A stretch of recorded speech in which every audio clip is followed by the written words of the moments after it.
In the days when Israel had no king and was ruled by judges, the people once again turned away from the Lord and began doing what was evil in his sight. Because of their disobedience, the Lord allowed the Midianites to overpower them. For 7 years, the Midianites oppressed Israel with such cruelty that life became unbearable. Whenever the Israelites planted their crops and waited for harvest, the Midianites, along with the Amalekites and other eastern peoples, would invade the land. They would camp in the fields, destroy the crops, steal the livestock, and leave nothing behind for the people to eat. Their camels were so numerous that they could not be counted, and their armies spread across the land like a plague. The Israelites became impoverished and terrified. Many abandoned their homes and hid in caves, mountain strongholds, and secret places among the rocks. In their misery, they cried out to the Lord for deliverance. When the Lord heard their cries, he chose an unexpected man to rescue his people. That man was Gideon, the son of Joash, from the tribe of Manasseh. At that time, Gideon was not a famous warrior or military leader. He was a young man living in fear like everyone else. One day, he was secretly threshing wheat in a winepress, so the Midianites would not discover and steal his grain. As he worked, the angel of the Lord appeared and sat beneath an oak tree near Gideon's home. The angel looked at Gideon and said, "The Lord is with you, mighty warrior." Gideon was astonished by these words. Looking at the suffering around him, he replied, "Pardon me, my Lord, but if the Lord is with us, why has all this happened to us? Where are all his wonders that our ancestors told us about when they said, 'Did not the Lord bring us up out of Egypt?'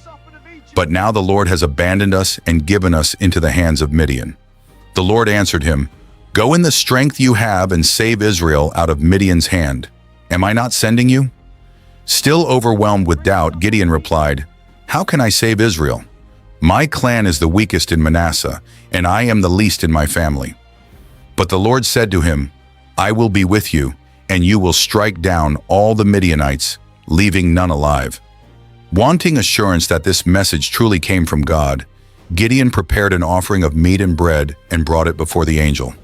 The angel touched the offering with the tip of his staff, and fire sprang from the rock, consuming everything instantly. Then the angel disappeared from sight. Realizing that he had seen the angel of the Lord, Gideon was terrified, but God spoke peace to him, and Gideon built an altar there, calling it, "The Lord is Peace." That very night, God instructed Gideon to destroy the altar of Baal that belonged to his father and cut down the Asherah pole standing beside it. Gideon obeyed, but because he feared the reaction of the townspeople, he carried out the task under the cover of darkness. By morning, the altar of Baal lay in ruins. The people were furious and demanded Gideon's death. However, Gideon's father defended him, saying that if Baal truly was a god, he could defend himself. From that day forward, Gideon became known as Jerub-Baal. Soon afterward, the Midianites, Amalekites, and eastern tribes joined forces and crossed into the valley of Jezreel to prepare for war. The Spirit of the Lord came upon Gideon, and he sent messengers throughout the tribes, calling men to battle. Thousands answered his call and gathered under his leadership. Yet Gideon still struggled with uncertainty. He prayed, "If you will save Israel by my hand, as you have promised, I will place a wool fleece on the threshing floor. If there is dew only on the fleece and all the ground is dry, then I will know that you will save Israel through me." The next morning, Gideon rose early and squeezed the fleece. It was so wet with dew that it filled a bowl with water. Still hesitant, Gideon asked once more, "Please do not be angry with me. Let me make one more request. This time let the fleece remain dry, while the ground around it is covered with dew." That night God did exactly as Gideon requested. The fleece remained dry while dew covered the ground. Gideon now knew beyond any doubt that God had chosen him. As the army prepared for battle, Gideon looked upon the 32,000 men who had gathered under his command. To him, the number already seemed too small compared to the vast Midianite forces waiting in the valley. But God said something unexpected. "You have too many men. I cannot deliver Midian into their hands, or Israel may boast that its own strength has saved it." Therefore Gideon announced, "Anyone who is fearful and trembling may leave and return home." At once 22,000 men departed. Only 10,000 remained. But God said again, "There are still too many men. The Lord instructed Gideon to take the men down to the water for another test. There the soldiers drank from the stream. Most knelt and drank directly from the water. Others scooped water into their hands and lapped it while remaining alert and watchful. Only 300 men drank this way. Then the Lord said, "With these 300 men who lapped the water, I will save you and give the Midianites into your hands. Let all the others go home." One by one, the remaining soldiers left until only 300 warriors stood with Gideon. That night, God said to Gideon, "If you are afraid to attack, go down to the enemy camp and listen to what they are saying. Afterward, you will be encouraged."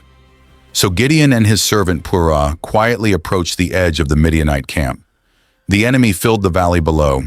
Their tents stretched farther than the eye could see, and their camels were as countless as grains of sand on the seashore. As Gideon listened, he heard a Midianite soldier telling a dream to his companion. "I had a dream," the soldier said.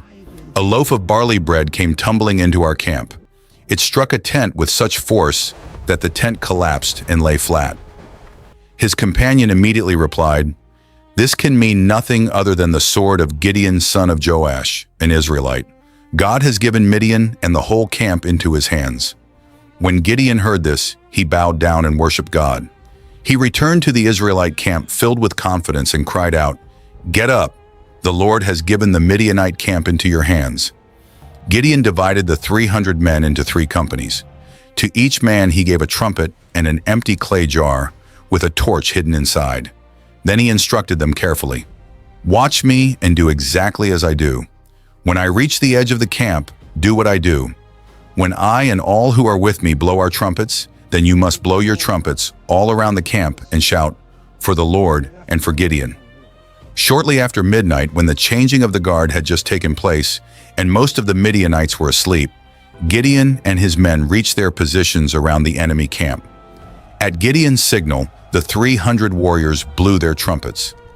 At the same moment, they smashed their clay jars. Suddenly, 300 blazing torches burst into the darkness. The night echoed with the deafening sound of trumpets from every direction.